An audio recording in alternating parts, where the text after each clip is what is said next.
ಮುಂದೆ ಜನರ ಉಸಿರಾಟ ಹೊರತುಪಡಿಸಿದರೆ ಪ್ರತಿಯೊಂದರ ಮೇಲೂ ತೆರಿಗೆ ಹಾಕಿದ್ದಾರೆ. ಹೌದು, ಕೇಂದ್ರದ ರಾಜ್ಯ ಸರ್ಕಾರಗಳು ಎಲ್ಲರೂ ಕೂಡಿ ಮಾಡ್ತಾ ಇದ್ದಾರೆ. ಇದನ್ನು ರೈತರು ಬೇಕಾದ ಒಂದು ಕಾನೂನು ಮಾಡಲಿಕ್ಕೆ ಆಗ್ತಾಯಿಲ್ಲ. ಇವತ್ತು ನೀವು ಒಬ್ಬ ರೈತನ ಮಗನ, ಹೌದು ಏನಪ್ಪ, ಹೌದು ಸಪೋರ್ಟಿವ್ ಪ್ರೈಸ್ ಇದು ಕಾನೂನು ಮಾಡಬೇಕಂತ ಎಷ್ಟು ಜನ ದೆಹಲಿ ಬಾರ್ಡರ್ ಮಾಡ್ಕೊಂಡು ಜೀವ ಕಳ್ಕೊಂಡ್ರು. ಕರ್ನಾಟಕದ ಎಷ್ಟು ಜನ ರೈತರು ಕೇಳ್ತಾ ಇದ್ದಾರೆ, ಇವತ್ತು ಬೆಂಬಲ ಬೆಲೆ ಕಾನೂನು ಮಾಡಿರ್ತಾರೆ, ಮಾಡಲಿಲ್ಲ. ಮತ್ತು ಅಂದಾಗ ನೀವು ಎಷ್ಟು ಮತ್ತು ತೆರಿಗೆ ಅಂತೀವಿ, ಅವರು ಹಾಕಿದ್ರೆ ನೀವು ಹಾಕಿದಿರಿ, ಪೂರ ದಿವಾಳಿ ಹೋಗಿಬಿಟ್ಟಿದ್ದಾರೆ ದೇಶ ಮುಂದೆ ನಾಡಿನ ಜನ. ಹೀಗಾಗಿ ಏನೂ ನೀವು ಬಿಟ್ಟಿಲ್ಲ ಅಂತ ಅವ್ರು ಹೇಳ್ತಿದ್ದಾರೆ. ಹೌದು, ಏನನ್ನೂ ಇಬ್ಬರು ಬಿಟ್ಟಿಲ್ಲ. ನಮ್ಮ ರಾಜ್ಯ ಸರ್ಕಾರ ಆಗಿರ್ಬೋದು, ಕೇಂದ್ರ ಸರ್ಕಾರ ಆಗಿರ್ಬೋದು, ಹೀಗೆ ಎಲ್ಲರಿಗೂ ಅಪ್ಲೈ ಆಗುವಂಥ ಮಾತನ್ನು ತಾವು ಕೇವಲ ಕಾಂಗ್ರೆಸ್ಗೆ ಅಪ್ಲೈ ಮಾಡಿ ಹೇಳುತ್ತಿರೋದ್ರಿಂದಾಗಿ ಇದು ಅರ್ಧ ಸತ್ಯಗಳ ಮಾತು ಅಂತೇಳಿ ಯಾರಿಗಾದರೂ ಉಳಿಸೋದು.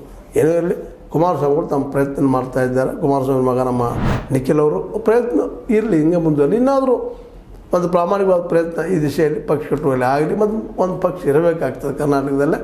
ಮಾಡಲಿ, ಒಳ್ಳೆಯ ತೊಂದರೆಗಳನ್ನು ತೆಗೆದುಕೊಂಡು ಕಟ್ಟಿದಂಥ ಪಕ್ಷದ ಅದನ್ನು ಉಳಿಸ್ಕೊಂಡು ಬೆಳೆಸ್ಕೊಂಡು ಹೋಗೋದು ಇವತ್ತು ನಿಖಿಲ್ ಅವರ ಜವಾಬ್ದಾರಿ ಆಗ್ಯದ. ಹೆಜ್ಜೆ ಮಾತ್ರ ಇಡ್ತಾ ಇದ್ದಾರೆ. ಆದರೆ ಟೀಕೆಗಳಿಗೆ ಮರಳಿ ಅವರಿಗೆ ಟೀಕೆ ಮಾಡುವಂಥ ಸಂದರ್ಭ ಬಂದಾಗ ಉತ್ತರ ಏನು ಕೊಡ್ಬೋದು ನೀವು ಹೇಳ್ರಿ ಅಂತ ಹೇಳ್ತಾ, ಇದು ನಿಮ್ಮ ಲೈಕ್ ಆಗಿರ್ಬೋದು. ಲೈಕ್ ಮಾಡಿ, ಶೇರ್ ಮಾಡಿ, ಕಮೆಂಟ್ ಮಾಡಿ, ಜೊತೆಗೆ ಸಬ್ಸ್ಕ್ರೈಬ್ ಆಗೋದು ನಿಲ್ಲಿಸ್ಬೇಡ್ರಿ. H60 ನ್ಯೂಸ್ ಅರ್ಥ ಸೀತಾರಾಮದು ಸತ್ಯದ ಕೈಗಂಡಿ ವಂದನೆಗಳು.